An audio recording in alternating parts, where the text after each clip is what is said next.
The 42nd chapter of the book of Isaiah in the Bible clearly foretells the coming of an Arabian prophet, specifically Prophet Muhammad, peace and blessings be upon him. Isaiah describes itself as a prophecy about the future. God states that, "The former things have taken place, and new things I declare." God starts the chapter by drawing our attention to a very special person that he will send. He describes this person as my servant, whom I uphold, my chosen one in whom I delight. At least 3 of the names of the Prophet Muhammad are mentioned: servant, chosen one, and in whom I delight. Isaiah is originally written in Hebrew. Arabic and Hebrew share a lot of common words because they are both Semitic languages. Isaiah uses the Hebrew word ebed for servant. The Arabic word for servant is abd. Prophet Muhammad is known as God's servant. In Arabic, Abdullah. Chosen one is Mustafa in Arabic. This is another of the names of the Prophet Muhammad. The one in whom God delights in shows that this person is beloved to God. Habibullah in Arabic, which means beloved of God, also happens to be one of the Prophet Muhammad's names. In Isaiah, God also reveals the location of this special person. He states, "Let the wilderness and its towns raise their voices.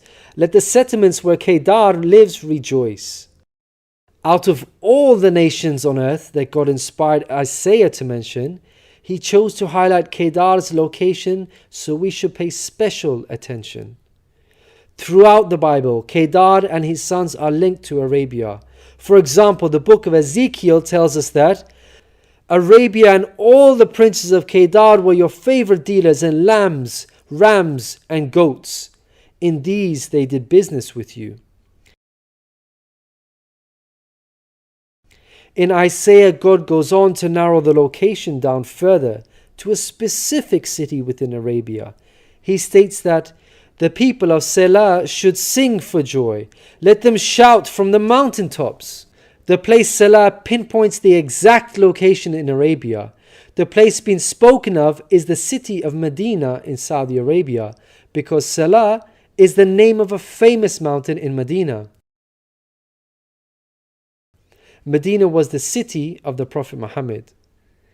An important point worth mentioning is that historically we know there was a presence of various Jewish tribes in Medina before the advent of the Prophet Muhammad.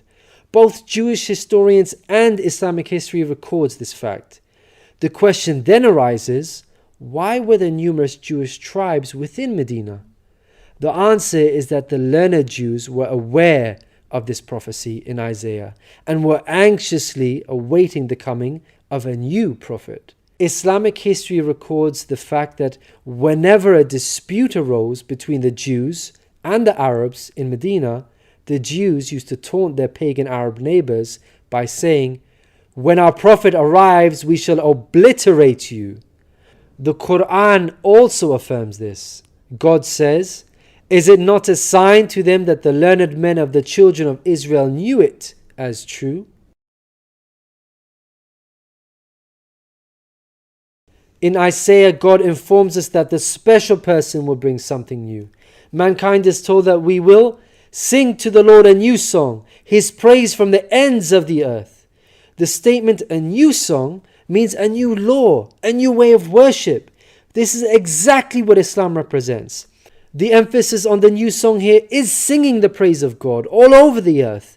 The Quran opens with the statement, "Praise be to God, Lord of the worlds," and is recited by Muslims all over the world during prayers every day.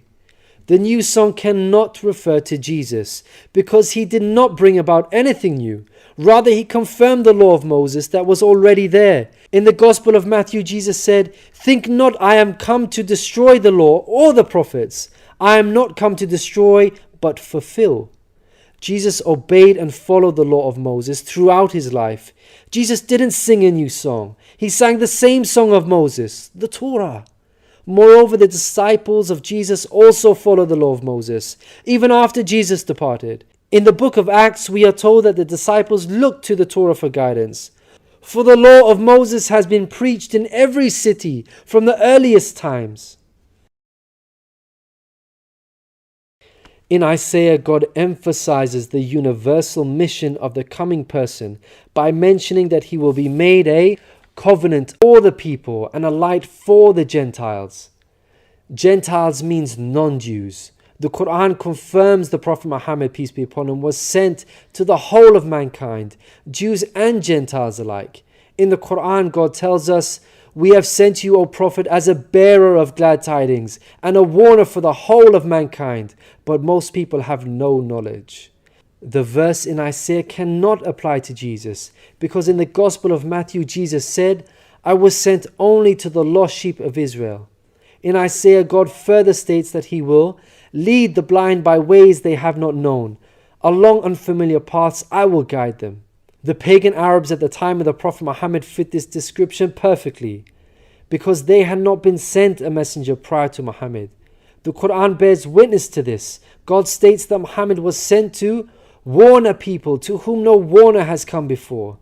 The verse in Isaiah cannot apply to Jesus, because his people, the Israelites, had already received a multitude of prophets from God. In Isaiah, God emphasizes that this special person will be sent to those who trust in idols, who say to images, "You are our gods." The whole of Arabia at the start of Muhammad's prophethood consisted of idol worshippers. Again, this cannot be a reference to Jesus, because his people, the Israelites, were monotheists and not idol worshippers. Moreover, Jesus explicitly told his disciples to stay away from the idol-worshipping Gentiles, the exact opposite of what God prophesied in Isaiah. The Gospel of Matthew tells us that these 12 Jesus sent out with the following instructions: "Do not go among the Gentiles." In Isaiah, God states that this special person will be a warrior and will go forth as a mighty man. He shall stir up jealousy like a man of war. He shall cry, yea, roar. He shall prevail against his enemies. Throughout history, God has dealt sternly with those who are sent guidance and persist in disbelief. Prophet Muhammad, peace be upon him, had to engage in many battles with the idol-worshipping enemies of God and ultimately prevailed against them. By comparison, Jesus did not triumph over his enemies. According to Christians, he was crucified by them. Moreover, Jesus wasn't interested in fighting. He was not a man of war. He was a pacifist, according to the Bible. He said such things as, "For all who draw the sword will die by the sword," and "My kingdom is not of this world. If my kingdom were of this world, then would my servants fight." In Isaiah, God gives us a list of momentous achievements for this special person. Chief of these is that the idol worshippers will be turned back in utter shame. Not only did the Prophet Muhammad conquer Mecca, the pagan capital of Arabia, but by the end of his life, in just 23 short years of prophethood, Arabia had shunned idol worship and now worshipped the one true God of Abraham. This cannot apply to Jesus, as it was Christians themselves who were humiliated and greatly ashamed for hundreds of years after Jesus. They were persecuted at the hands of the Roman Empire, who were idol worshippers. They executed some of the apostles of Jesus, such as Peter and Paul. Christians were tortured and even fed to the lions. Finally, Isaiah closes with an admonishment from God. "Hear, you deaf. Look, you blind, and see. You have seen many things, but you pay no attention. Your ears are open, but you do not listen. Which of you will listen to this or pay close attention in time to come?" It seems clear that the deaf and blind God is talking about in this verse are those who reject Prophet Muhammad, peace be upon him. Who among you will heed God by acknowledging him? Who will listen and pay close attention in time to come?